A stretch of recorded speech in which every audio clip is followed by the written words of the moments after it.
I don't. Controversial is a word for it. Contentious. Thank you. Contentious films in the entire Godzilla franchise. A film that is either loved, really loved by fans, or royally hated by fans. And I've kind of yet to see a middle ground for the film, except for a couple of people that I know. But for the most part, people seem to either love it or hate it. Today I'll be discussing the 1966 um, kaiju film, of course, being Godzilla versus the Sea Monster, directed by Jun Fukuda. This being Jun Fukuda's first Godzilla movie. There's a bit of a story behind that, as I have delved into the history of this movie a little bit in the past, so I'll just give a refresher here.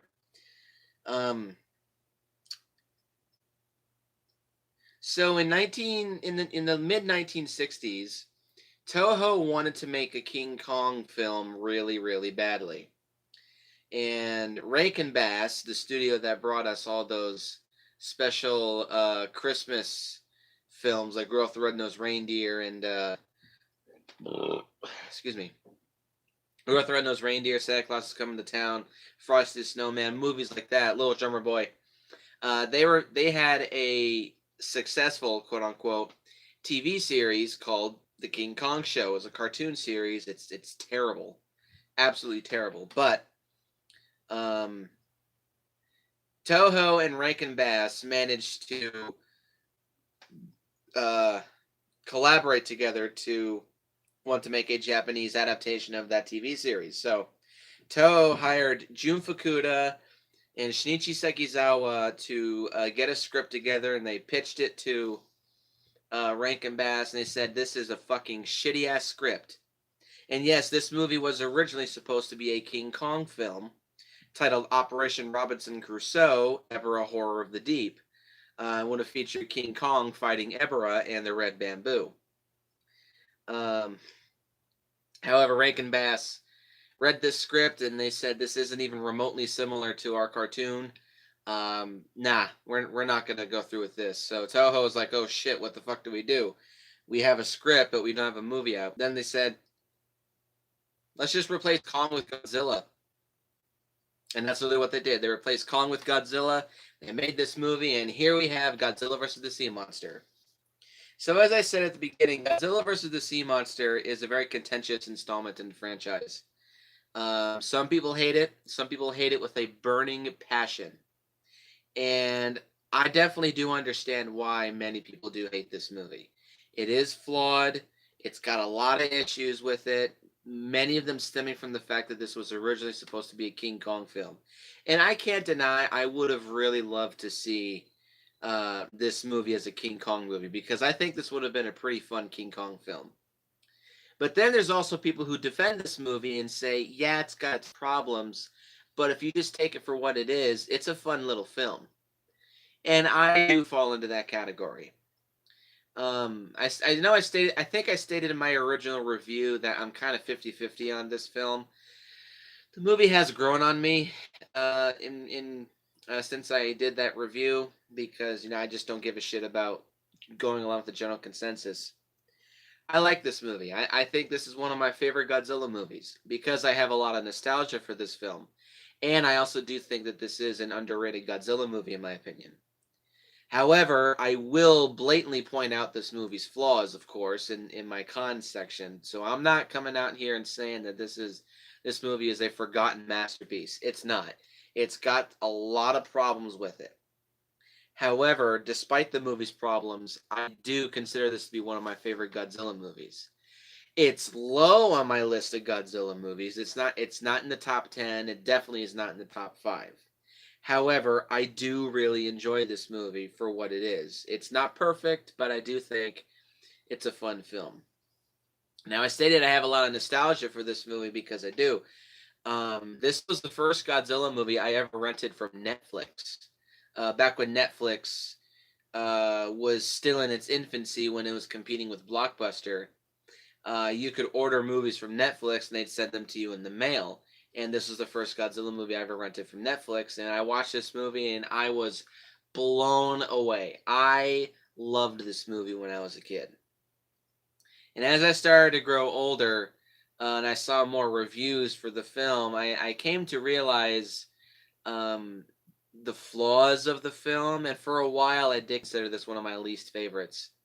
But then I rewatched the movie, and it grew on me and grew on me and grew on me. And then, of course, as I just stated, it is one of my favorite Godzilla movies now. I do like this movie.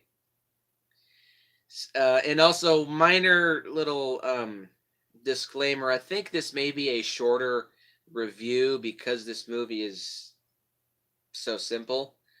And we'll, as we get into the plot summary, because that's literally what it is. It's pretty short and it's pretty simple. So, let's get into the plot now.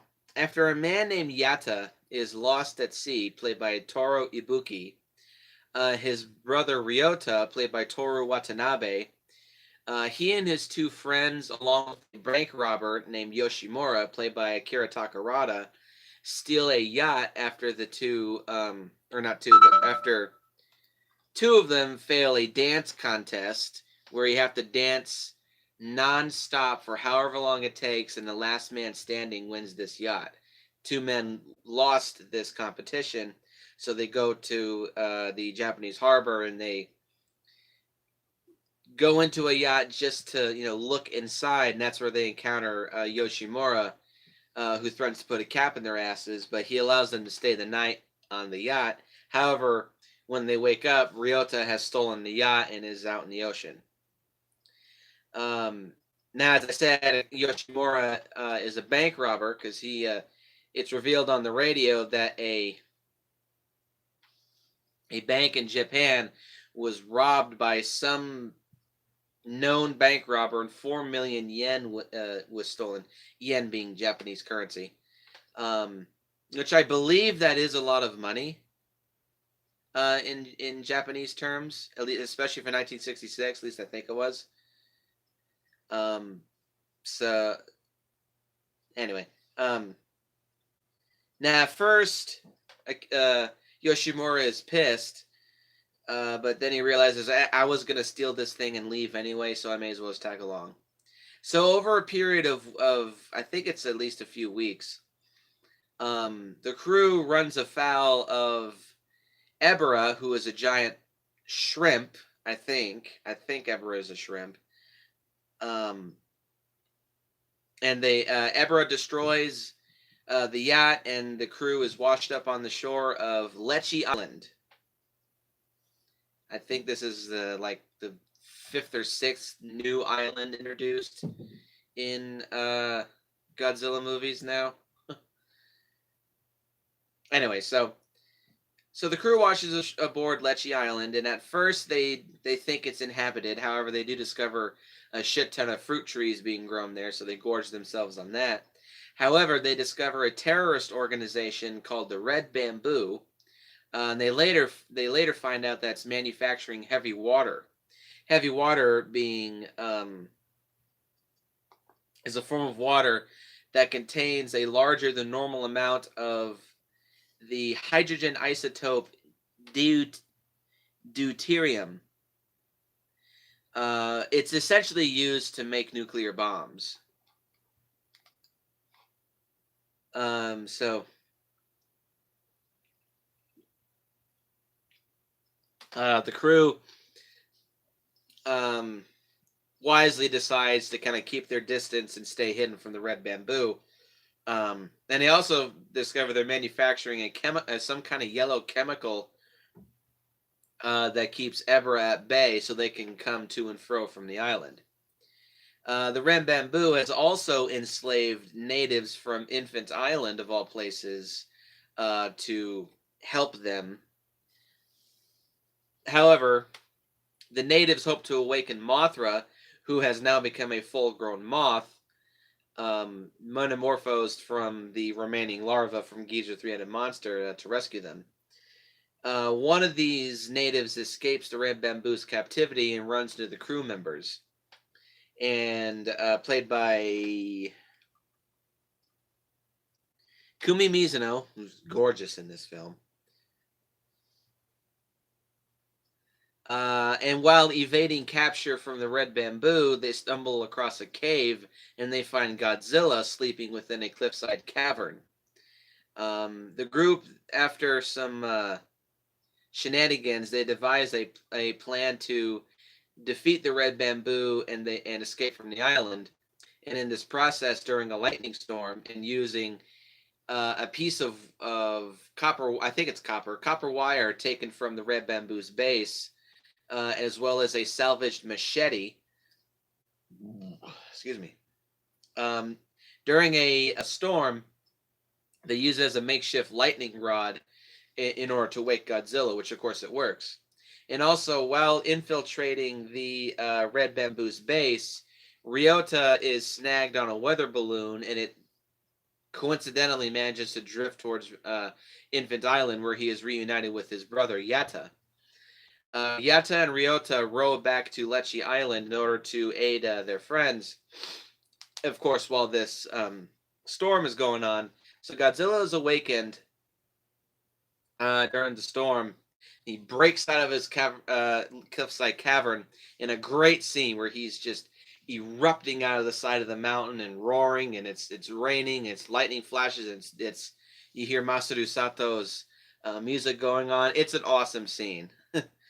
So Godzilla gets to do a rather short but still entertaining fight with Ebera. He drives off Ebera for the meantime and then returns back to the island. And the next day, Godzilla then encounters Dio in a very King Kong-esque scene where he takes an interest in Dio. And then as he falls asleep, Godzilla is attacked by a giant condor in probably the worst Godzilla fight of the entire franchise. I'll talk about that later, but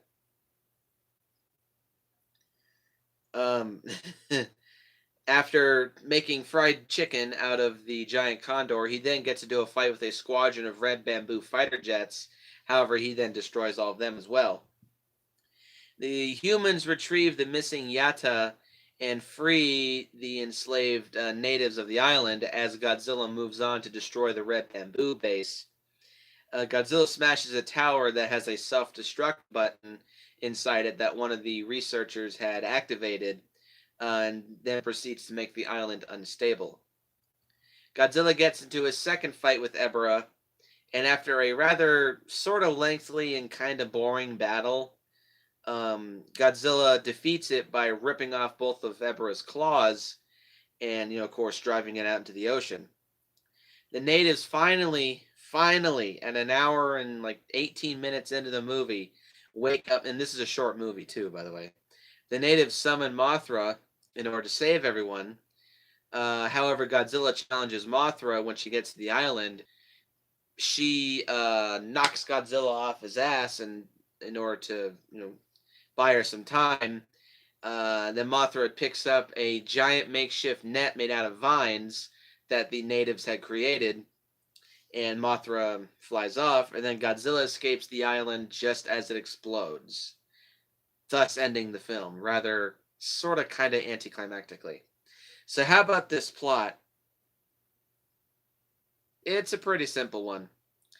I kind of have to agree with Zazubar when he did his Godzilla Palooza, it was like 5 years ago, I think.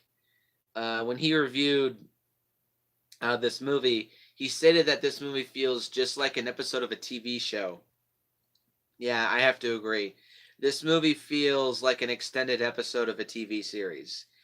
And for the most part, not in a good way either. For some people, it probably does work. I'm kind of 50-50 on it. I like that this movie is a little more quickly paced than other Godzilla movies, but at the same time, the fact that this movie does feel like an extended episode of a TV series, just for me, especially coming off of Invasion of the Astro Monster, it is kind of a letdown, and it kind of does feel... It makes this movie feel rushed, which I think this movie was rushed. I would not be the least bit surprised if this movie was rushed as all living shit. Not quite as rushed as Godzilla Raids Again.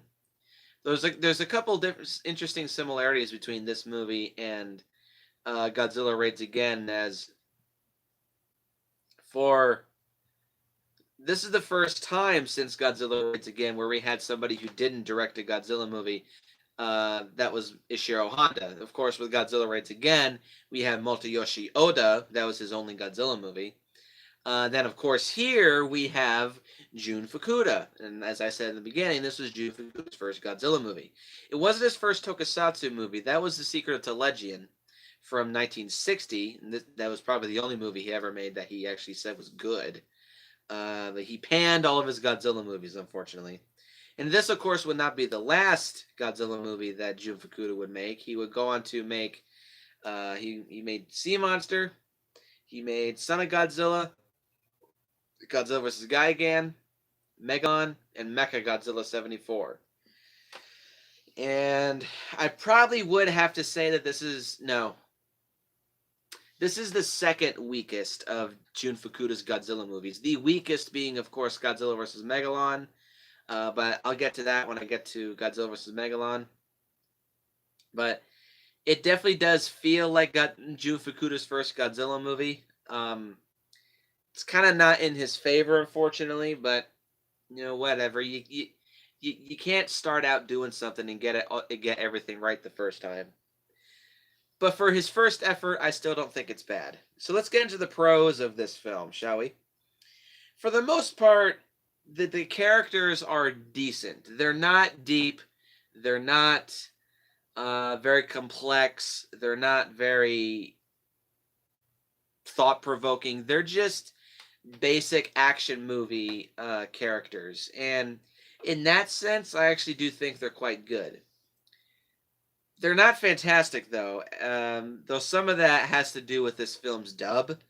This movie's English dub is pretty bad. Mainly for let's see, what was this guy's name?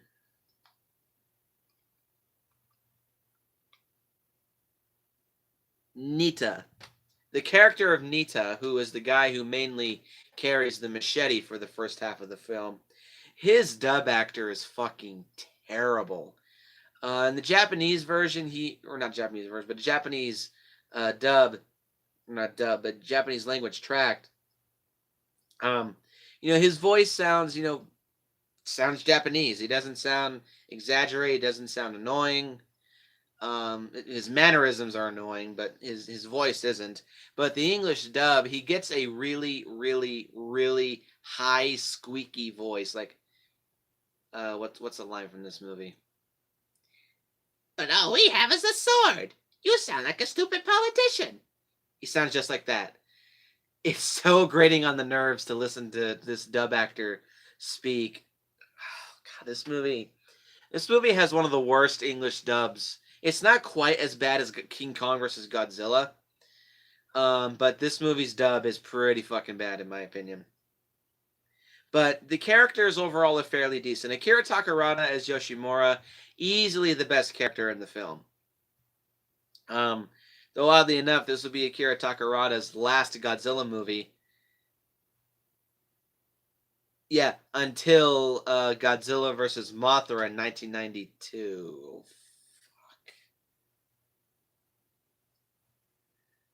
fuck.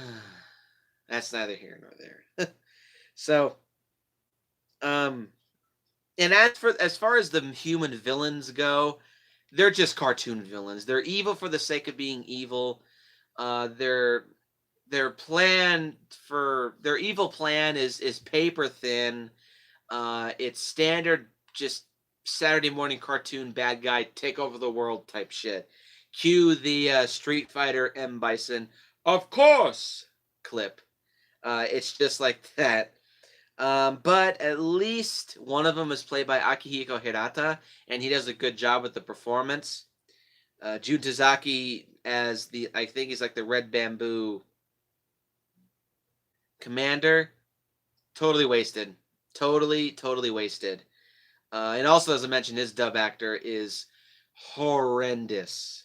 He sounds like a dude who is constipated trying to hold in a massive harpoon shit. The yellow liquid! Use it all! That's what he sounds like. But for overall, the characters are still pretty decent. They're fun to watch, and also as far as an action movie goes, they're decent action film. They're decent action actors. Surprisingly, Akira Takarada is a pretty decent action character too. They rely a lot on their wits and their intellect rather than guns and brawn to defeat the Red Bamboo, which I do like. Though this being 1966, it's not like an Arnold Schwarzenegger movie, especially for something like Commando, but it's still entertaining. Pro number two is that Masaru Sato's music score for this movie is pretty fucking cool. Um, in some ways, it's better than his score for Raids Again, which kind of goes without saying because this movie came out 11 years after Godzilla Raids Again. So, of course, Masaru Sato would have a lot more experience with doing music during that time. But I don't. Nah, I think I like these two scores equally for different reasons. Whereas Sato's score for Raids Again, it was creepy and it was ominous and it was fitting for that movie. Here, this movie feels like a tropical island action movie type score, and it certainly does fit in that case. Masaru Sato nails the score for this movie. Yes, I know it's a common thing to say. There are some tracks in this movie that sound like a James Bond movie. It's actually kind of blatantly obvious, so I kind of figure either A, it's a coincidence, or B, because James Bond movies were a big thing at the time, Masaru Sato decided he wanted to pay an homage to those movies or kind of simulate the James Bond music for this movie, which I don't have an issue with. This movie does have a very solid score. Pro number three is that the fight scenes for this movie are kind of fun. The first fight that Godzilla has with Ebera um, is fun, though it definitely does feel like it was originally supposed to be King Kong. Um, uh, Shit, I lost my train of thought. But it's still entertaining. It's cool to see Godzilla more use something other than his atomic breath to defeat his adversaries. Like I stated in I think it was I think it was a previous review. I like seeing that Godzilla knows how to use his environment to his advantage. Um, he picks up boulders to throw at his adversaries. He'll use his tail to defeat his adversaries. He'll kind of use his brain to fight his adversaries, which I do like. Again, it's very King Kong esque, but still for Godzilla, I do like it. Godzilla's fight with the Red Bamboo jet planes, that's a pretty fun scene, partially because of Masaru Sato's score, which sounds like something you'd hear during a tribal dance in Tropical Island movie. It's fun. It's really fun to watch. As I stated though earlier, the Godzilla's fight with the giant condor is terrible. There's a lot of really close, choppy, quick shot edits. It's very shaky cam. You can't really see what the fuck is going on. There's a lot of movement around here. There's movement here. Oh, the condor bites onto Godzilla's hand. The little pup head. He'll start scratching Godzilla's head. Flappity, flappity, flappity, flappity, floppity, floppity, floppity. Then Godzilla destroys it with his atomic breath. It's terrible. Thankfully, it only lasts like maybe 30 seconds, but it's still just painful to watch. Absolutely painful to watch. And Godzilla's final fight with Ebera, it's okay. It's not one of the worst Godzilla. Well, actually, no, it is kind of one of the weakest Godzilla fights ever. Um, though it does end in a rather satisfactory manner, seeing Godzilla tear off Ebera's limbs. That's kind of cool. But other than that, it's just all right. I think Godzilla's best scene is when he's taking on the Red Bamboo base. That's a cool scene. That is a very, very, very cool scene. Because while yes, it was clearly originally supposed to be King Kong, it still is kind of cool to see Godzilla once again just going an all-out rampage, destroying some uh, miniature set full of buildings. It's cool, and especially one taking place on a tropical island. I like seeing that. Excuse me. And the last pro that I have is the special effects for this film are decent. The suit made for Ebera, I actually think, is pretty well constructed. Um, it looks like a giant lobster slash shrimp. It looks kind of like it looks like a giant arthropod. I like its color. I like its texture. I like the way it's constructed. I just like the way it looks. It looks really, really, really solid. I do like the look of Ebera. Um, the miniature sets are well made for the most part. They definitely don't look like they're cheaply put together. Um, sort of. Um, Godzilla only uses his atomic breath. I think it's 4 times throughout the entire movie, 4 or 5. So that's a little disappointing. There's a couple shots where you can clearly tell that it was a miniature because it's a really wide open shot of Godzilla walking about the red bamboo base. You can clearly tell that that's a set. They don't really shoot it in a way to make Godzilla look large. Kind of suffers from X from outer space syndrome just before X from outer space. Um, but still, the special effects are decent. The wire work for the jets looks good. The wire work for Godzilla's tail looks good. Um, again, Ebra's suit looks great.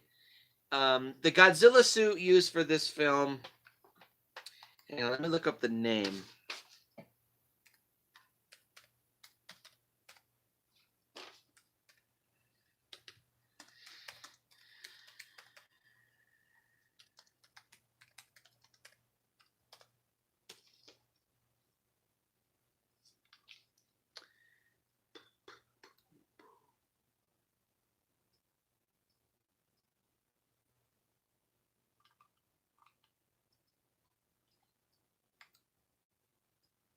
Wait, no, I got an idea.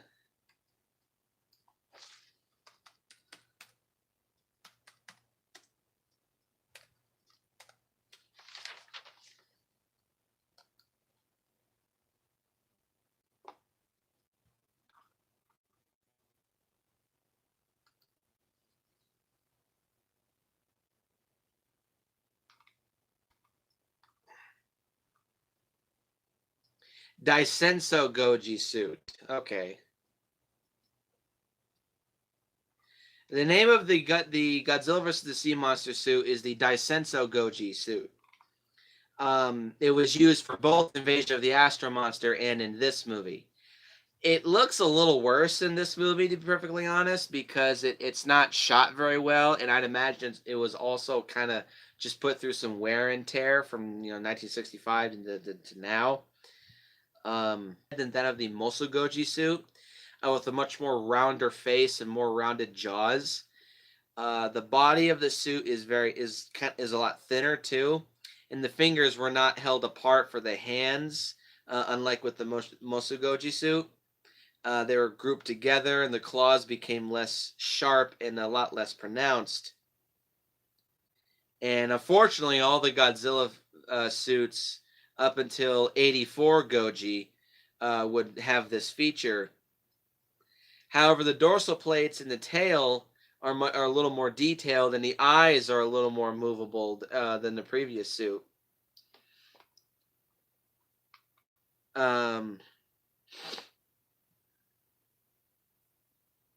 So this isn't even remotely one of my favorite Godzilla suits. I actually probably would say it's one of the weakest Godzilla suits because Godzilla really doesn't look all that badass, especially due to the fact that halfway through Ever Horror of the after the God damn it, what the fuck am I saying? Halfway through filming Godzilla vs. the Sea Monster, the head would be replaced on the Daisenso Goji suit, featuring a new head with which featured more calm and benevolent looking eyes than that of the original head. And this suit would be called the Nankai Goji suit. And again, it looks pretty freaking. It looks pretty freaking fake, and it looks pretty dopey. Um, but this suit, I guess it's kind of okay. There's a couple shots in the film where the suit looks badass, specifically during when Godzilla is destroying the red bamboo base. But overall, the Godzilla suit, it's nothing special. It's just kind of standard fare at this point. Um, but overall, the special effects are decent. They come off as rushed a lot at times, but still, they do their job and they're decent for what they're worth. Now let's move on to the cons. Uh, this movie has pretty inconsistent pacing, which is con number one. Overall, the movie is very quickly paced, especially in the first two acts. They're moderately quickly paced. There's not really any boring scenes that happen, at least in my opinion.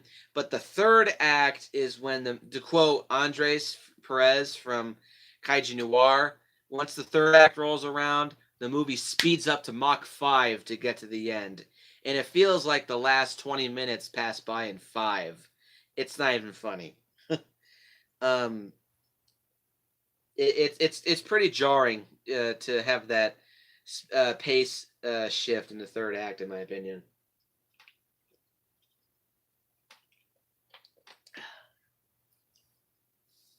Con number two is that while the effects for Ebra are fairly decent, Ebra is a terrible Godzilla monster. He feels like a King Kong monster, mainly just for the fact that he's just a standard giant animal. He has no special powers. He has no special abilities. He's no nothing. He's just a giant lobster. He feels like a King Kong monster. Also due to the fact that Ebra is just thrown in just to give Godzilla something to fight. And I don't really like monsters that are portrayed that way, just as something for another monster to fight. It's kind of like Anguirus syndrome from Raids Again, like again another Godzilla Raids Again comparison. But yeah, and also the giant condor is fucking stupid too. A giant bird? Are you kidding me? And a giant lobster? Are you kidding me? Godzilla fought King Ghidorah. I don't like King Ghidorah, but King Ghidorah is leaps and bounds more powerful than both Ebra and the giant condor combined. Mothra, or not Mothra, but that's the next one. But Ebra is a terrible Godzilla monster. No sense of threat, no personality, no presence, no nothing. He's just there to give Godzilla something to fight and be kind of like a be all end all final weapon for the cartoon bad guys to have as a trump card. And in the end, the trump card ends up biting them in the ass. Con number three is that Mothra feels so tacked on in this movie, it's not even funny.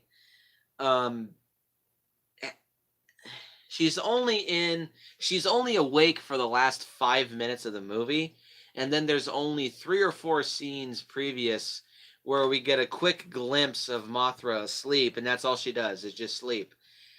Half the time I forget that Mothra is supposed to be in this movie, and whenever there's a scene that rolls around that Mothra's in, I always say to myself, oh yeah, Mothra's in this movie. I really wish that Mothra was not in this movie, perfectly honest. I kind of figure, I kind of wish that they came up with some other idea to get the natives off the island, like they salvaged a boat from the red bamboo that had experimental warp speed, like boat propeller technology on it, or some shit like that. Just to get them off the island away from the explosion. I wish they did something like that other than just using a monster to get them away. A monster like Mothra to get them away. It's just stupid in my eyes. Let's see, what's another issue that I have? Oh yeah, the movie's overall rushed tone definitely comes off as a problem. The fact that this movie feels like a TV episode comes off as a problem too. there a biggest? Is there? Um, this isn't really a problem, though it is something that I always do remember about this movie. Despite me stating that this is one of my favorite Godzilla movies, I can't deny. I think I would have preferred to see this as a King Kong film rather than a Godzilla movie. I think it would have been better than King Kong Escapes, to be 100% honest, if this movie did become a King, excuse me, a King Kong film. It would have been very fun. It would have made more sense for Kong to be in this film. Um, I just think it would have been better off as a King Kong movie in my eyes. And that's all I really have to say about this movie. I understand why this movie is so hated by Godzilla fans, and I do understand why some people do like this movie, like I do as well. If you want to sit down with some friends, have some pizza and some beer, and riff on a bad or a so bad it's good film, this movie is perfect cannon fodder material uh, for that. It's a fun movie for what it is.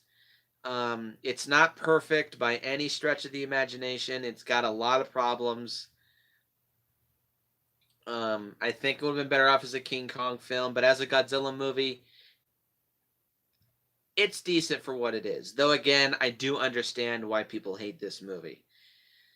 So I think my original rating for this movie was a 5 out of 10. Of course, I have bumped that. I will be bumping that up to a 6.5 out of 10. It's got some, like I said, it's got some problems, but I have fun with this movie. And if I was to sit down with my brother and watch this movie, I'd be damn sure to have some pizza and some burgers to watch this movie and have some fun with it. Because, because let's face it, this movie is perfect cannon fodder, make fun of a bad movie material. So, 6.5 out of 10. Actually, let me rectify that.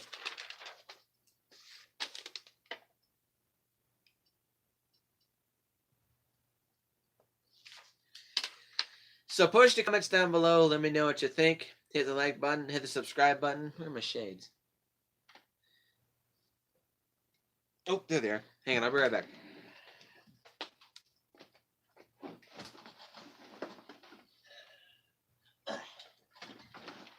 Okay.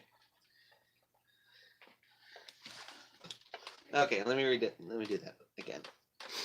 Push the comments down below. Let me know what you think. Hit the like button. Hit the subscribe button. Share this video with your friends. Look forward to next time as I review a not quite as contentious Godzilla movie, but it is still kind of a love it or hate it type film. When I review 1967's Son of Godzilla. And of course, I will see you in the next one. Now go out and steal a boat, discover a hidden island with a terrorist organization, and wake up a giant monster to kill another giant monster. And I'll see you guys in the next one.